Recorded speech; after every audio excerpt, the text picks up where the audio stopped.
और part number 7 में हम पढ़ने वाले ऑस्मोसिस एंड ऑस्मोटिक प्रेसेस क्या होता है। और बहुत ही इजी कंसेप्ट है बच्चा, सॉल्यूशन फ्रेश वाटर मतलब सॉल्वेंट।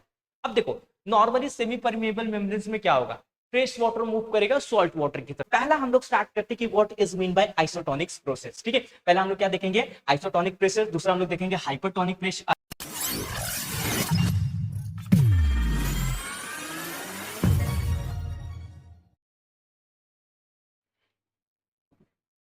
हेलो बच्चों, कैसे हो आप सभी लोग। आई थिंक आप अपनी लाइफ में बहुत ही मस्त होंगे, रेडिएट प्रैक्टिकल्स को जरूर वॉच कर रहे होंगे। सो बच्चों मैं आपको बता दूं कि आपका 12 केमिस्ट्री का chapter number 2 that is your yes solutions आपके स्टार्ट हो चुके हैं। और आपके बच्चा 6 पार्ट मैंने ऑलरेडी कंप्लीट कर चुके हैं। तो आज हम देखने वाले अपना पार्ट नंबर 7। और पार्ट नंबर 7 में हम पढ़ने वाले ऑस्मोसिस एंड ऑस्मोटिक प्रेसेस क्या होता है। और बहुत ही इजी कंसेप्ट है बच्चा। और ये जो टॉपिक है ये आपके बोर्ड एग्जामिनेशन में लगभग इसमें जो क्वेश्चंस फिक्स होते हैं वो ऑस्मोसिस पूछ लेते हैं और व्हाट इज ऑस्मोटिक प्रेशर, लगभग इस तरीके के क्वेश्चंस आपके बोर्ड एग्जामिनेशन में वो आ ही जाते हैं। तो हम इस टॉपिक को बहुत ही प्यार से करने वाले, बिल्कुल आपका साथ रहेगा तो हम इस टॉपिक को समझने में बहुत ही अच्छी तरीके से, मतलब इस टॉपिक्स को मैं आपको समझा दूंगा यहाँ पे। लेकिन आपका थोड़ा बहुत सपोर्ट होना चाहिए, थोड़ा बहुत सपोर्ट मतलब आपको बिल्कुल ध्यान से मेरे कंसेप्ट को देखने होंगे तभी आपको ये समझ में आएगा। चलो स्टार्ट करते हैं अपने इस यूनिक से टॉपिक को, that is your osmosis and osmotic pressure. बच्चा सब लोग मन लगा के पढ़ना है यहाँ पे, तभी हमें ये चीजें समझ में आएगी। ये स्टार्ट करते हैं।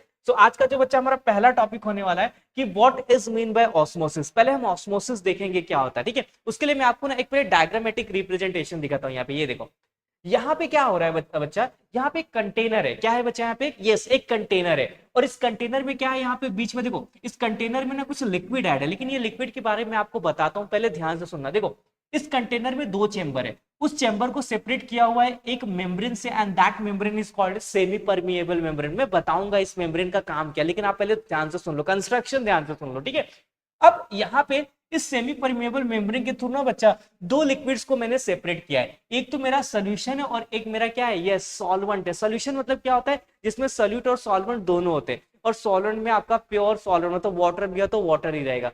और दूसरा जो कंटेनर है उसको भी आप मान सकते हो। ठीक है, ये भी क्या है, इस कंटेनर में सेमी परमेबल मेम्ब्रेन के थ्रू 2 हमारे लिक्विड क्या है, ये सेपरेटेड है। एक हमारा लो कंसंट्रेशन का लिक्विड और दूसरा क्या है, ये हाई कंसंट्रेशन का लिक्विड।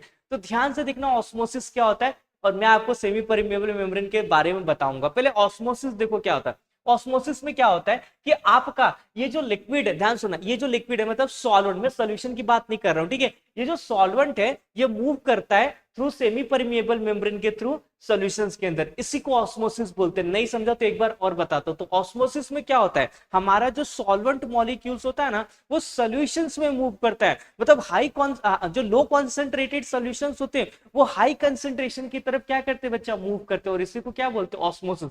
लेकिन अगर आपने इसमें सेमी परमेबल मेम्ब्रेन्स नहीं लिखा तो आप सारा मार्क्स अपना खो दोगे। अगर डेफिनेशन 1 मार्क्स के लिए आएगा तो वो भी आपका उड़ जाएगा। तो थ्रू सेमी परमेबल मेम्ब्रेन मतलब सेमी परमेबल मेम्ब्रेन्स के थ्रू क्या होता है, लिक्विड सॉल्वेंट से सॉल्यूशंस की तरफ क्या होता है, मूव करता है। ठीक है, सबको समझ में आया ऑस्मोसिस। अब आप बोलोगे सर ये सेमी परमेबल मेम्ब्रेन्स क्या होता है। यस, तो सेमी परमेबल मेम्ब्रेन्स एक ऐसा मेम्ब्रेन्स है जिसके अंदर क्या होते हैं, पोरस मतलब होल्स होते हैं। अब उस होल से ना हमारे जो लार्ज सॉल्वेंट होते हैं ना वो उसको अलाउ नहीं करता है। मतलब आपके सॉल्यूशंस के अंदर क्या है बच्चा, यस मुझे बताओ सॉल्यूशंस के अंदर क्या है। सॉल्यूशंस किससे बना होता है, सॉल्यूट प्लस सॉल्वेंट। तो यहाँ पे सॉल्यूट के भी क्या होते हैं, मॉलिक्यूल्स होते हैं। सॉल्यूट के भी कुछ क्या होते हैं, मॉलिक्यूल्स होते हैं। ठीक है, सॉलिड्स होते हैं। अब ये सॉलिड ना इस सेमी परमेबल मेम्ब्रेन के होल से ना पास नहीं होता है, ये पास नहीं हो पाता है। लेकिन जो सॉल्वेंट के मॉलिक्यूल्स होते हैं बच्चा इस पोरस होल से क्या होते हैं, पास हो जाते हैं। तो बस सेमी परमेबल मेम्ब्रेन्स का यही काम होता है। आप बोलोगे सर ये सेमी परमेबल मेम्ब्रेन बनता कैसे, तो बस एक सेल्यूलेज का एक मटेरियल है। ठीक है, जिससे ये क्या होता है, बनाया जाता है। चलो कुछ पॉइंट्स यहाँ पे देख लेते हैं। यस, तो ऑस्मोसिस क्या होता है, 2 solution of a different concentration are separated by semi permeable membrane। ठीक है, 2 solutions के जो different concentration होते हैं उनको हम separate किससे करते हैं, yes semi permeable membrane।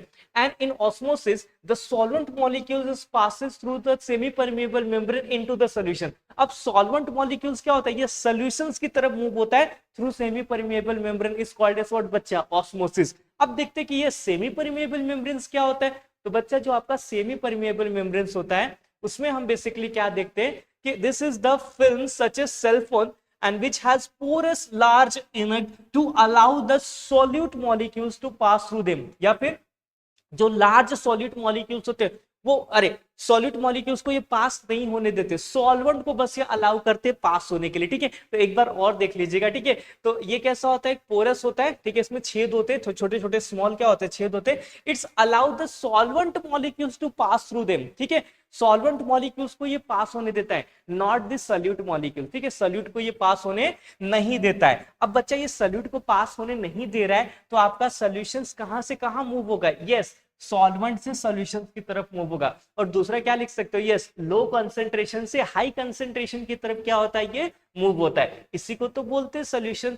क्या सारे बच्चों को सॉल्यूशंस पता चल गया? अभी आपको सॉल्यूशंस में कुछ डाउट नहीं रहेगा ना, कभी डाउट नहीं रहेगा ना, बोल लोगे ना, क्या बोलोगे बताओ, फटाफट बताओ। थ्रू सेमी परमिएबल मेम्ब्रेन, ठीक है, सॉल्वेंट मॉलिक्यूल्स मूव करता है किसमें, सॉल्यूशंस में, ठीक है। या फिर लो कंसंट्रेशन वाले मॉलिक्यूल्स मूव कहां करते हैं, यस हाई कंसंट्रेशन की तरफ। और इसी को तो क्या बोलते हैं, यस इसी को बोलते हैं ऑस्मोसिस। क्या बोलते हैं इसी को, ऑस्मोसिस। आई थिंक सारे बच्चों को यहाँ पे ऑस्मोसिस तो बहुत ही अच्छे से समझ में आएगा रहेगा। और मैंने सेमी परमिएबल मेम्ब्रेन्स के बारे में भी बताया। सेमी परमिएबल मेम्ब्रेन्स क्या करता है बताओ, यस सेमी परमिएबल मेम्ब्रेन्स आपका अलाउ करता है किसको, सॉल्वेंट मॉलिक्यूल्स को, नॉट द सल्यूट मॉलिक्यूल्स, ठीक है। सल्यूट के मॉलिक्यूल्स को ये अलाउड नहीं करता है। चलो अगले टॉपिक की तरफ यहाँ पे मूव करते हैं कि हमारा अगला टॉपिक यहाँ पे क्या होने वाला है, इसको मैं रफ कर देता हूँ, ठीक है। अगला टॉपिक हमारा क्या होने वाला है, ध्यान से देखो कुछ, देखो यहाँ पे एक पॉइंट्स रह गया था। वही है कि सेमी परमिएबल मेम्ब्रेन के थ्रू क्या होता है कि जो लो कॉन्सेंट्रेटेड सॉल्यूशंस रहते हैं वो मूव करते कहाँ, यस हाई कंसंट्रेटेड सॉल्यूशंस की तरफ क्या करते हैं, मूव करते हैं। और उसमें इंपॉर्टेंट रोल को कौन प्ले करता है, सेमी परमिएबल मेम्ब्रेन। चलो सबको ऑस्मोसिस समझ में आ गया। तो अब हम पढ़ते यस ऑस्मोटिक प्रेशर क्या होता है। ऑस्मोटिक प्रेशर क्या होता है ये अब हम समझेंगे। यहाँ पे सब लोगों ने अपने जीवन में ऑस्मोटिक प्रेशर देखा है, लेकिन मैं यहाँ पे जो बताऊंगा तो तुम बोलोगे अच्छा ऐसा होता है एग्जैक्टली ऑस्मोटिक प्रेशर, ठीक है, ये तो हम लोगों ने देखा था। लेकिन चलो मैं आपको बताता हूँ एग्जैक्टली ऑस्मोटिक प्रेशर क्या होता है। ध्यान से सुनना, देखो ये आपका एक कंटेनर या फिर एक बीकर ले सकते हो, बड़ा सा बीकर ले सकते हो, ठीक है। और इसमें रखा हुआ है थिल्स ट्यूब, ठीक है, ये क्या आपका थिल्स ट्यूब, ठीक है। अब इस थिल्स ट्यूब के अंदर ना आपका सोल्यूशन डाला हुआ है। क्या डाला हुआ है, सोल्यूशन। सोल्यूशन मतलब समझते हो क्या होता है, यस सोल्यूट प्लस सॉल्वेंट, ये सोल्यूशन इसमें भरा हुआ है। और जो बाहर है वो वाटर डाला हुआ है। वाटर एक आपका क्या है, सॉल्वेंट है, वाटर के सिवा कुछ नहीं डाला है, दैट्स व्हाई मैं इसको सॉल्वेंट डाल बोल रहा हूँ बीकर के अंदर। अब इस थिल्स ट्यूब के बिल्कुल माउथ पे एक सेमी परमिएबल मेम्ब्रेन्स लगाया हुआ है। अब ये मेम्ब्रेन करता क्या है, यस जैसे आप थिल्स ट्यूब को इसमें डालोगे तो ये मेम्ब्रेन्स क्या करेगा, ये मेम्ब्रेन्स अलाउ करता है सॉल्वेंट मॉलिक्यूल्स को, सॉल्वेंट मॉलिक्यूल्स को क्या पास करवाता है अपने अंदर। कहां से, सेमी परमिएबल मेम्ब्रेन्स क्या करता है, यस सेमी परमिएबल मेम्ब्रेन आपके सॉल्वेंट मॉलिक्यूल्स को क्या करता है, पास करने में हेल्प करता है। वो फटाफट अंदर के साइड क्या करेंगे, जाएंगे। और ये किसको नहीं अलाउड करता है बताओ, यस सॉल्यूट मॉलिक्यूल, जो आपका सॉल्यूशन इसके अंदर जो आपका सॉल्यूशन है मतलब सॉल्वेंट प्लस सल्यूट है, वो सल्यूट को इसमें से अलाउ नहीं करेगा बाहर जाने के लिए। ओनली सॉल्वेंट मॉलिक्यूल्स होंगे फटाफट फटाफट फटाफट इस सेमी परमिएबल मेम्ब्रेन के थ्रू अंदर जाएंगे। अब देखो जैसे ये लिक्विड अंदर जाएगा तो लेवल क्या होगा, राइज होने लगेगा। थिल्स ट्यूब का लेवल क्या होने लगेगा, राइज होने लगेगा। तो एक पर्टिकुलर लेवल पे जाने के बाद अब वो उससे ज्यादा राइज नहीं होगा। इस कैपिलरी तक पहुंचने के बाद अब वो उससे ज्यादा राइज नहीं होगा।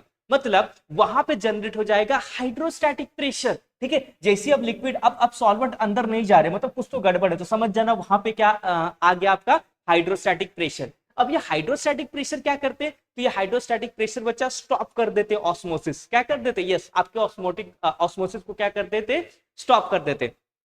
और जहां पे ऑस्मोसिस स्टॉप हो जाता है उसी प्रेशर को हम लोग बोलते हैं ऑस्मोटिक प्रेशर। क्या बोलते हैं बच्चा, उसी प्रेशर को ऑस्मोटिक प्रेशर। मतलब ऐसा प्रेशर जहां पे आपके सॉल्वेंट मॉलिक्यूल सब अंदर पास होने क्या हो जाएंगे, बिल्कुल रुक जाएंगे, बिल्कुल खत्म हो जाएंगे। मतलब अब वो अंदर नहीं जा सकते। और होगा क्या, जो अंदर वाले हैं अब वो हो सकता है अगर ज्यादा प्रेशर हुआ तो अंदर वाले बाहर आना शुरू हो जाएंगे। मतलब आपका सॉल्वेंट मॉलिक्यूल्स क्या होगा, यस बाहर आना शुरू हो जाएगा। इसी को बोलते हैं ऑस्मोटिक प्रेशर। तो this process is generated by what, this pressure is generated by what, hydrostatic pressure, ठीक है। ये ऑस्मोटिक प्रेशर बिल्कुल रिलेट करता है आपके हाइड्रोस्टैटिक प्रेशर के हिसाब से। चलो अगर आपको अभी भी थोड़ा बहुत डाउट लग रहा है तो हम कुछ पॉइंट्स यहाँ पे पढ़ेंगे, इससे आपको ये डाउट क्लियर हो जाएगा। देखो semi permeable membrane is placed on the mouth of the Thales tube, ठीक है। Now the solution is placed inside the Thiel's tube and the put into the container of the pure water on the membrane side. उस Thales tube के अंदर मैंने क्या डाला, solution डाला, और बीकर के अंदर मेरा क्या था, प्योर वाटर था। थिल्स ट्यूब का जो माउथ वाला हिस्सा था जहां पे सेमी परमिएबल मेम्ब्रेन्स लगा, बिल्कुल मैंने सॉल्वेंट के अंदर उसको क्या किया, पुट किया, ठीक है। As the result, some of the solvent passes through the membranes into the solution। ठीक है, अब क्या होगा, जो सॉल्वेंट, क्योंकि सेमी परमिएबल मेम्ब्रेन्स क्या करता है, सॉल्वेंट मॉलिक्यूल्स को पास होने देगा, ठीक है, वो सोल्यूशन के अंदर जाएंगे। Cause the liquid level rises in the tube. अब लिक्विड लेवल क्या होगा, यहाँ से राइज होना शुरू हो जाएगा, जैसे आपके सॉल्वेंट मॉलिक्यूल्स इसमें क्या होते जाएंगे, अंदर चले जाएंगे। अब उसके बाद देखो क्या होता है, the column of the liquid in the Thales tube continue rise and eventually the stop rising. अब देखो क्या होगा, जैसे सॉल्वेंट मॉलिक्यूल्स अंदर की तरफ जाएंगे तो लिक्विड का लेवल क्या होगा, राइज होगा, और एक ऐसा टाइम आएगा जब वो राइज होना क्या हो जाएगा, स्टॉप हो जाएगा, ठीक है। अब स्टॉप हो जाएगा तो क्या होगा, ध्यान से सुनना, स्टॉप हो जाएगा तो क्या होगा, the liquid column in the tube created a hydrostatic pressure. अब जैसे स्टॉप हो जाएगा वहां पे कौन सा प्रेशर क्रिएट होगा, मैंने बताया था हाइड्रोस्टैटिक प्रेशर। अब हाइड्रोस्टैटिक प्रेशर से क्या होगा, जो आपका सॉल्वेंट मॉलिक्यूल्स रहेगा वो बैक होने लगेगा, मतलब उसको वो पुश बैक करेगा, मतलब अब वो बाहर के साइड जाने लगेगा, वो अंदर से बाहर के साइड वापस आने लगेगा, ठीक है। और इसी को बोलते हैं ऑस्मोटिक प्रेशर। मैं थोड़ा सा इसको ऊपर कर देता हूं, थोड़ा सा इस पॉइंट को, ताकि आपको दिखे। यस, हाँ देखो यहाँ पे, the equilibrium is established and the hydrostatic pressure that stop the osmosis in, ठीक है। अब यहाँ पे क्या हो जाएगा, आपका इक्विलिब्रियम स्टैब्लिश्ड हो जाएगा, ना ही लिक्विड अंदर जाएगा, ना ही सॉलिड मॉलिक्यूल्स अंदर जाएगा, ना ही कुछ बाहर आ जाएगा। तो वहां पे क्या आपका जनरेट हो जाता है, यस आपका जनरेट हो जाता है हाइड्रोस्टैटिक प्रेशर। नहीं, वहां पे आपका क्या, देखो, the equilibrium established between the solvent molecules and the solution molecule. और वहां पे जैसे इक्विलिब्रियम स्टैब्लिश हो जाता है तो वो स्टैब्लिश कौन करता है, हाइड्रोस्टैटिक प्रेशर, और उसी प्रेशर को ही हम लोग बोलते हैं ऑस्मोटिक प्रेशर। इसी प्रेशर को क्या बोलते हैं बच्चा, यस इसी प्रेशर को हम लोग बोलते हैं ऑस्मोटिक प्रेशर। मतलब यहाँ पे ऑस्मोटिक प्रेशर लगना क्या हो गया, ये स्टार्ट हो गया।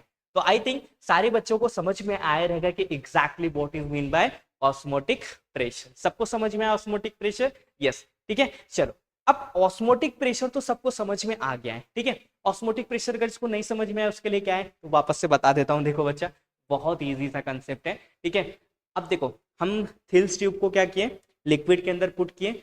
जैसे ही लिक्विड के अंदर पुट किया तो सेमी परमिएबल मेम्ब्रेन्स ने क्या किया, ओनली सॉल्वेंट मॉलिक्यूल्स को अलाउ किया पास होने के लिए, जैसा कि ऑस्मोसिस में होता है। लेकिन पास होते होते कैपिलरी का लिक्विड राइज होने लगा, और एक ऐसा पॉइंट आएगा जब ऊपर अब लिक्विड नहीं जाएगा, मतलब वहां पे जनरेट होता है हाइड्रोस्टैटिक प्रेशर। अब हाइड्रोस्टैटिक प्रेशर क्या करता है कि जितना भी लिक्विड अंदर के साइड गया रहता है, ठीक है, अगर वो ज्यादा गया रहेगा तो तुरंत उसको बाहर फेंक देगा, ठीक है। अगर नहीं बाहर आ पाया मतलब इक्विलिब्रियम भी स्टैब्लिश हो जाएगा, मतलब अब एक भी सॉल्वेंट मॉलिक्यूल्स तुम्हारा अंदर नहीं जाएगा, मतलब वहां पे रुक गया आपका ऑस्मोसिस। तो जैसी ऑस्मोसिस रुका उसी प्रेशर को हम लोग बोलते हैं ऑस्मोटिक प्रेशर। क्या बोलते हैं बच्चा, उसी प्रेशर को ऑस्मोटिक प्रेशर। मतलब जैसे आपका वाटर मॉलिक्यूल्स अंदर जाना बंद हो गया, मतलब वहां कुछ तो हुआ भाई, और उसी प्रेशर को हम लोग बोलते हैं ऑस्मोटिक प्रेशर, ठीक है। चलो, इतना तो आपको समझ में आ गया। अब अगले टॉपिक्स की तरफ बढ़ते हैं कि what is isotonics, hypertonic and hypertonic, ठीक है। ये तीनों कंसेप्ट को हम लोग पढ़ेंगे। तो पहला हम लोग स्टार्ट करते हैं कि what is mean by isotonics process, ठीक है। पहला हम लोग क्या देखेंगे, आइसोटोनिक प्रोसेस, दूसरा हम लोग देखेंगे हाइपरटोनिक प्रेशर, हाइपरटोनिक सॉल्यूशन, और तीसरा हम लोग क्या देखेंगे, हाइपोटोनिक सॉल्यूशन। तो फर्स्ट स्टार्ट करते हैं हमारा आइसोटोनिक सॉल्यूशन। अब ध्यान सुनना, आइसोटोनिक सॉल्यूशंस में क्या होगा, मान लो आपने यूरिया लिया और ये लिया सुगर लिया। मान लो आपने यूरिया लिया 0.1 कॉन्सेंट्रेशन का और सुगर लिया 0.1 कॉन्सेंट्रेशन का। तो अगर दोनों का कॉन्सेंट्रेशन सेम रहता है तो ऐसे सॉल्यूशंस को बच्चा बोलते हैं आइसोटोनिक सॉल्यूशन। तो फटाफट देख लो यहाँ पे कि 2 और more solution having the same osmotic pressure are said to be isotonic solution. अगर दोनों का ऑस्मोटिक प्रेशर क्या रहेगा बच्चा, सेम रहेगा, तो ऐसे सॉल्यूशंस को हम लोग क्या बोलेंगे, यस आइसोटोनिक सॉल्यूशन। इसके एग्जांपल देख लो यहाँ पे, देखो फॉर एग्जांपल मैंने क्या लिया, 0.1 का यूरिया सॉल्यूशन लिया और 0.1 का सुक्रोज सॉल्यूशंस लिया। अब ये दोनों सॉल्यूशंस के कंसंट्रेशन क्या है, सेम है, तो इनमें जो ऑस्मोटिक प्रेशर आएगा वो लगभग क्या आएगा, सेम आएगा। तो ऐसे सॉल्यूशंस को बच्चा हम लोग क्या बोलते हैं, यस आइसोटोनिक सॉल्यूशन। चलो नेक्स्ट मूव करते हैं हम अपना कि हाइपरटोनिक सॉल्यूशंस क्या होता है।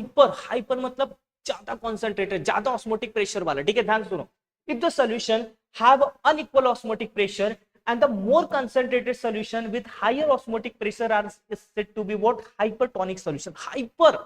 हाइपर मतलब क्या होगा, यस ज्यादा वाली चीजें चाहिए, तो मोर कंसंट्रेटेड सॉल्यूशन पे हाई ऑस्मोटिक प्रेशर लगेगा, और ऐसे सॉल्यूशंस को बच्चा बोलते हैं yes hypertonic solution. Last move करेंगे हम अपना हाइपोटोनिक सॉल्यूशन। हाइपो कंप्रेस वाला मतलब मोर डाइल्यूटेड सॉल्यूशन, जिसका कंसंट्रेशन क्या हो, कम हो, जिसमें कम ऑस्मोटिक प्रेशर लग रहा हो, so that solution is called as what, hypotonic solution. मैं यहाँ पे आपको एग्जांपल दिखाता हूँ, ये देखो ये एग्जांपल है, प्यारा सा एग्जांपल आपके सामने आता हुआ।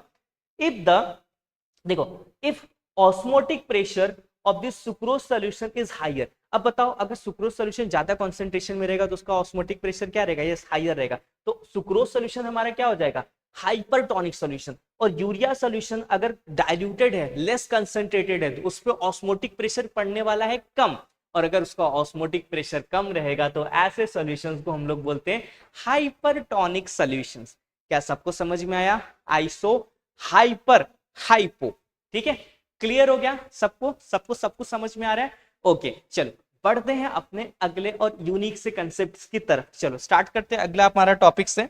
अगला टॉपिक हमारा यहाँ पे आने वाला है yes osmotic pressure and concentrated of the solute. Osmotic pressure और सॉल्यूट के कंसंट्रेटेड में कंसंट्रेशन ऑफ द सॉल्यूशन में क्या रिलेशन हम यहाँ पे देखते हैं, तो ध्यान से सुनो। If the solution is more diluted, ठीक है ध्यान सुना, अगर हम कंसंट्रेशन की बात कर रहे हैं तो डाइल्यूशंस की बात होगी, तो ध्यान सुना, इफ सॉल्यूशन इज मोर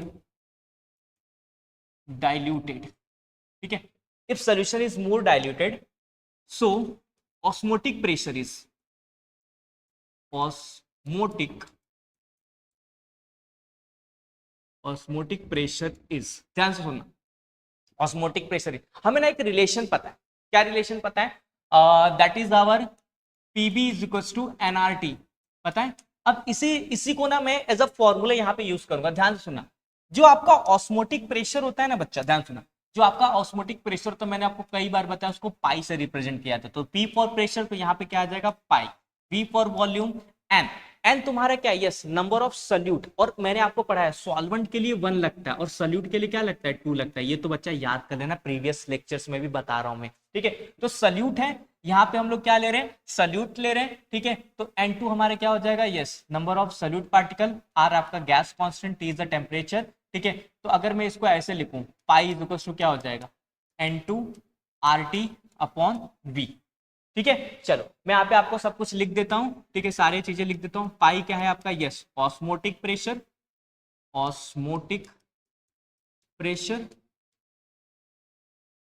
ठीक है। N2 क्या है, number of solute in the solution, and R क्या है आपका, गैस कांस्टेंट, ठीक है, gas constant, and T is your temperature,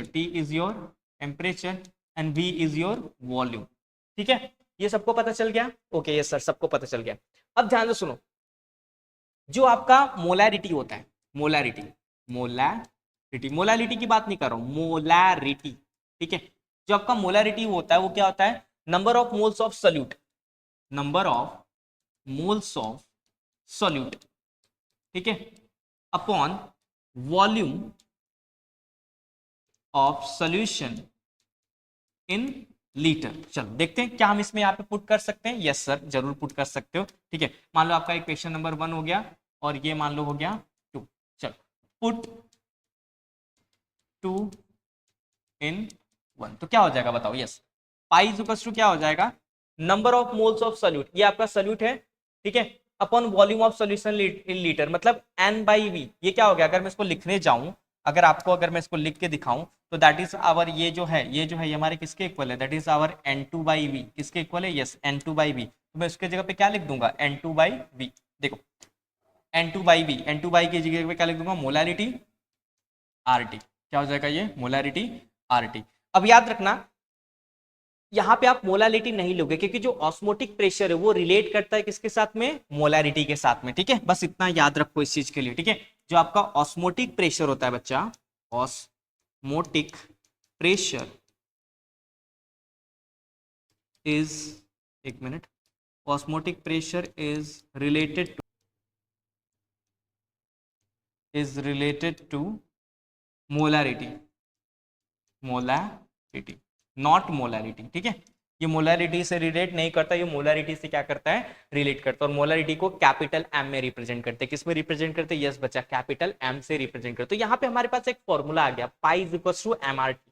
pi is equal to क्या आ गया बच्चा, यस एम आर टी। चलो आगे मूव करते हैं। ये एक छोटा सा इक्वेशन था, सबको समझ में आया क्या, osmotic pressure, concentration of solute, ठीक है, कॉन्सेंट्रेशन ऑफ सॉल्यूशंस का जो मैंने यहाँ पे दिखाया आपको, सबको समझ में आया। चलो आगे बढ़ते हैं, हम यहाँ पे अगला एक टॉपिक देखते हैं, molar mass of solutes from the osmotic pressure, ठीक है। अब देखो मोलर मास जो होता है, मोलर मास जो होता है, मोलर मास मतलब एम होता है, मोलर मास क्या होता है आपका एम, और सॉल्यूट बोला है तो M2। इसका हमें क्या देखना है, ऑस्मोटिक प्रेशर देखना है। Molar mass of solute from osmotic pressure से क्या इसका रिलेशन तो देखते हैं। चलो फ्रॉम ऑस्मोटिक प्रेशर, फ्रॉम हाँ यहाँ पे देखता हूँ, from osmotic pressure, from osmotic pressure that is pi is equal to क्या होता है बताओ, N2 RT अपॉन V, यही होता है। पाई इज इक्वल टू क्या होता है, N2 RT अपॉन V, ठीक है, यही सबको मालूम है, यस सर ये तो सबको मालूम है, ठीक है। चलो if the mass of solution, if mass of solute, mass of solute N2 dissolve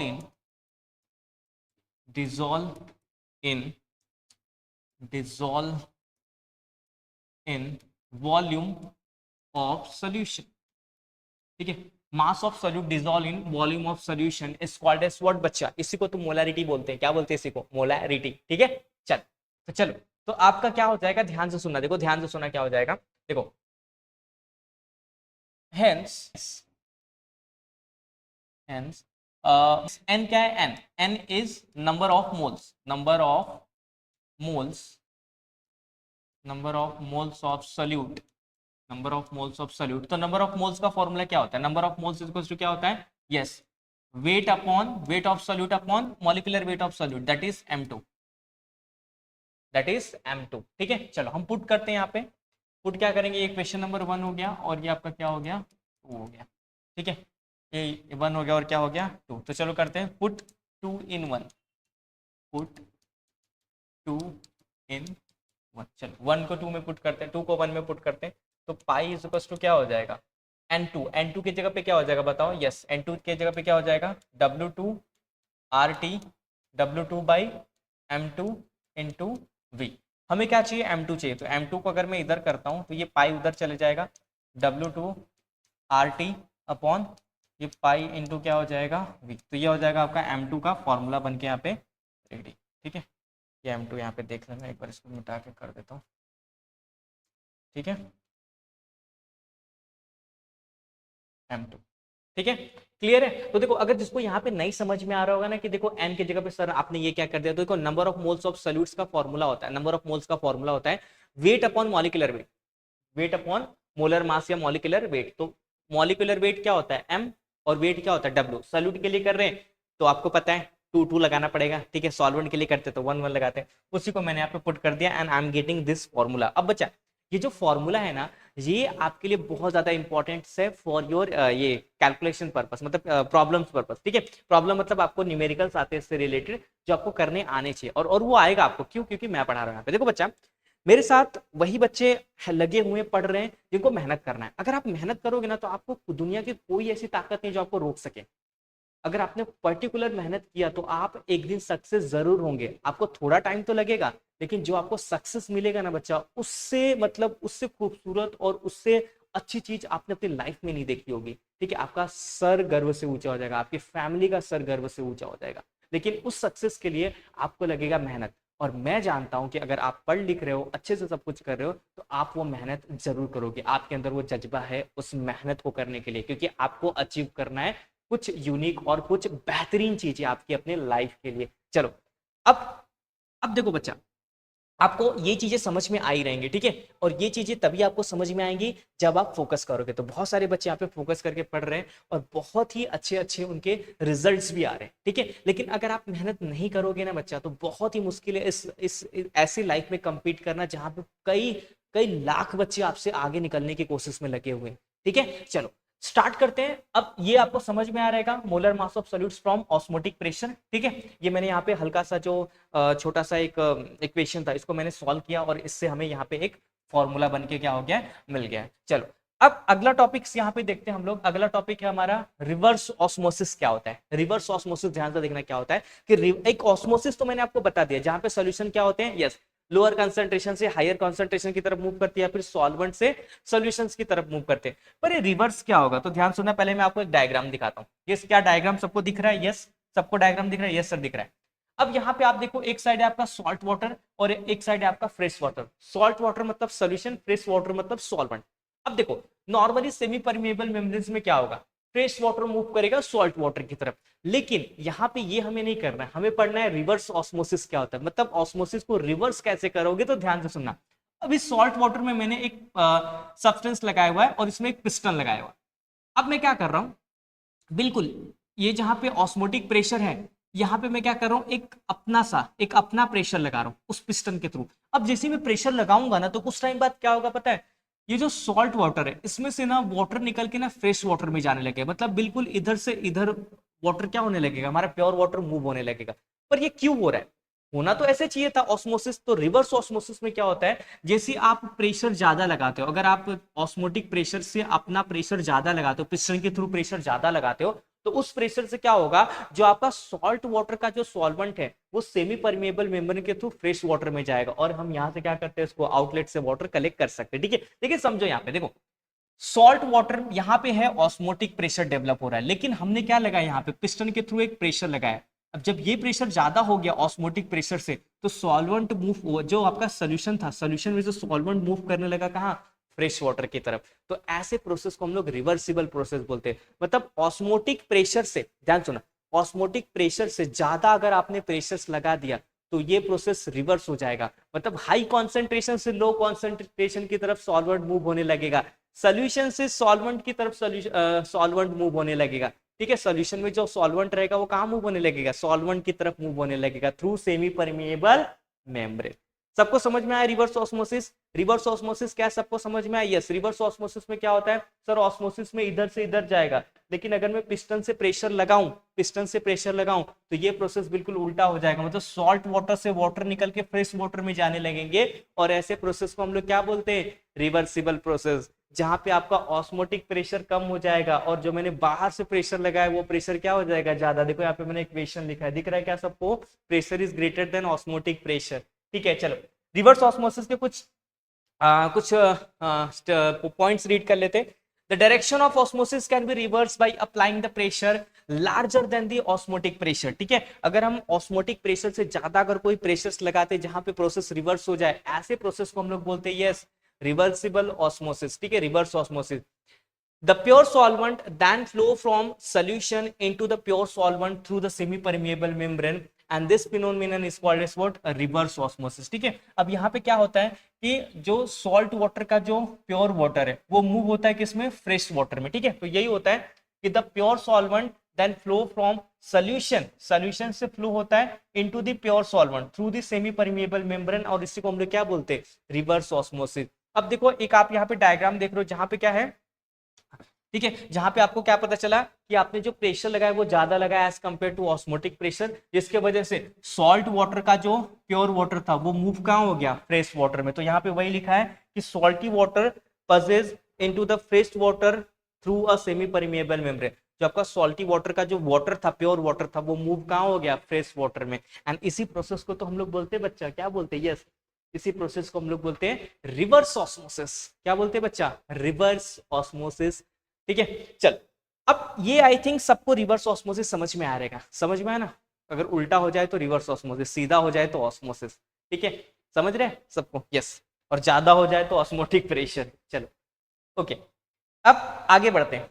आगे हमारा एक प्रॉब्लम है और इस प्रॉब्लम को करने के बाद इस टॉपिक को यहीं पे स्टॉप करेंगे, क्योंकि अगर मैं इसके अंदर ये लेता हूँ कॉलिगेटिव प्रॉपर्टीज फॉर इलेक्ट्रोलाइट्स वाला, ठीक है, वो वाला, तो ये वीडियो काफी बड़ा बन जाएगा। ठीक है, तो मैं एक काम करता हूँ, इस प्रॉब्लम्स को पहले अच्छे से आपको कराता हूँ, फिर इस वीडियो को स्टॉप करूँ, क्योंकि ये प्रॉब्लम्स बहुत ज्यादा इंपॉर्टेंट है और अगला पार्ट जो रहेगा आपका लास्ट पार्ट रहेगा और उसी में ये चैप्टर्स मैं आपको खत्म करके दे दूंगा। चलो पहले हम यहाँ पे फोकस करते हैं, इस प्रॉब्लम्स में क्या है ये देखते हैं। ओके, ध्यान से देखना सारे बच्चे, यहाँ पे सारे बच्चों को ध्यान से यहाँ पे देखना पड़ेगा, तभी आपको प्रॉब्लम समझ में आएगी। और ये प्रॉब्लम भाई बिल्कुल एकदम चुटकियों वाला है, तुरंत सॉल्व कर सकते हो। देखो क्या है, what is the molar mass of the solutes if the solution prepared by dissolving 0.22 gram of it in 300 m dm cube of water has an osmotic pressure is इतना दिया हुआ है at 298 केल्विन। ठीक है, क्या पूछा है, what is the molar mass of the solute। Molar mass मतलब क्या पूछा है पता है आपसे, यस, मोलर मास मतलब m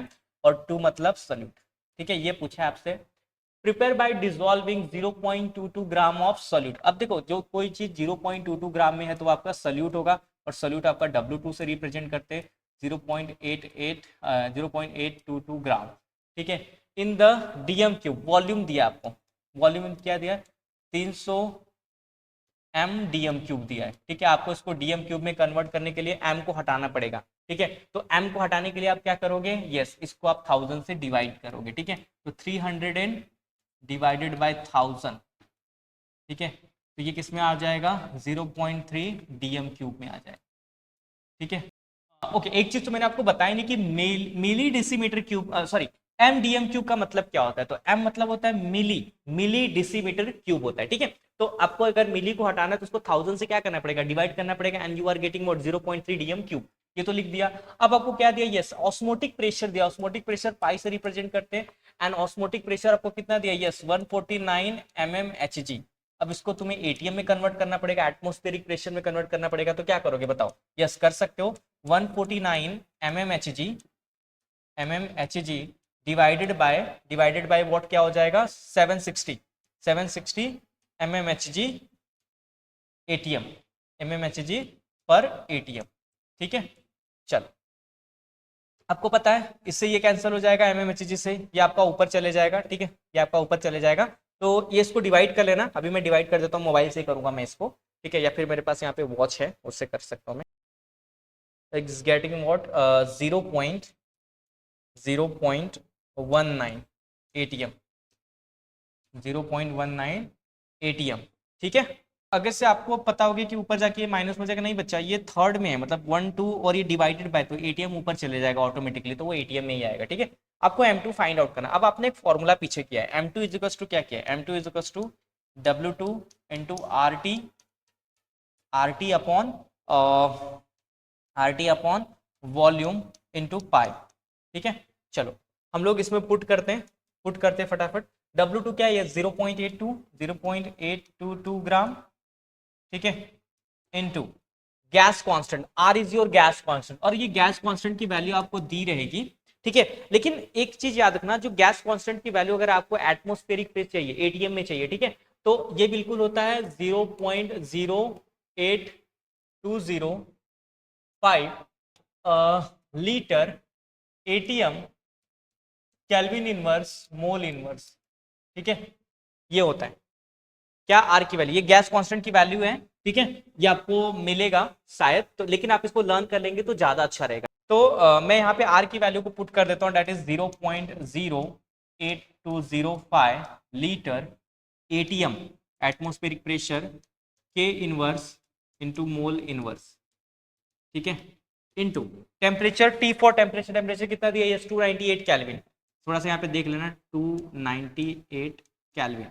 ठीक है, डिवाइडेड बाय वॉल्यूम आपको कितना दिया, yes, 0.3 DM cube into osmotic pressure कितना दिया है, ऑस्मोटिक प्रेशर, यस, 0.19 एटीएम। ठीक है, अब जो भी आपका कटता है सब काट कूट के जीरो कर दीजिए। ठीक है, सब काटिए पीटिए अच्छे से। ठीक है, चाहिए तो आपको लॉग वगैरह भी कर सकते हो, लॉग वगैरह करेंगे तो ज्यादा अच्छा रहेगा। ओके, आपका एटीएम से एटीएम कट जाएगा, कैल्विन से कैल्विन कट जाएगा, ग्राम डीएम क्यूब वही, लीटर और डीएम क्यूब आपका एक ही होता है। यहाँ पे देखो, ये आपका लीटर और डीएम क्यूब एक ही होता है, तो आप लीटर से डीएम क्यूब काट सकते हो। ठीक है, तो ये सब कटने के बाद अगर आप पूरा कैलकुलेट करते हो तो आपको जो मिलेगा यहाँ पे, ठीक है, आपको मिलेगा 342 ग्राम मोल इनवर्स, ये आपको आंसर्स मिलेगा, 342 ग्राम मोल इनवर्स, ये आपको आंसर आएगा। ठीक है, देखो आप सारी यूनिट्स यहाँ पे कैंसिल ही कर लोगे, लगभग सब कुछ कैंसिल कर लोगे। ठीक है, ATM to ATM cancel, litre to DM cube cancel, क्योंकि लीटर और डीएम क्यूब में सेम अंतर होता है। ठीक है, लीटर को आप डीएम क्यूब भी लिख सकते हो, डीएम क्यूब भी लिख सकते हो। ठीक है, तो ये दोनों ऊपर नीचे तो कैंसिल कर दोगे, केल्विन इनवर्स केल्विन ये कैंसिल कर लोगे, मोल और ग्राम ही तो बचेगा आपका। ठीक है, चलो तो 342 ग्राम मोल इनवर्स ये आपका क्या हो जाएगा, आंसर आ जाएगा। तो बच्चा आपको एक पार्ट और वेट करना है, एंड प्लीज अगर आपको ये वीडियोस अच्छे लग रहे हैं तो प्लीज इस चैनल को शेयर करिएगा, वीडियो को लाइक करिएगा, एंड मिलते हैं अपने नेक्स्ट वीडियो में। And thank you for watching this video, and please do subscribe A to Z practicals. Thank you.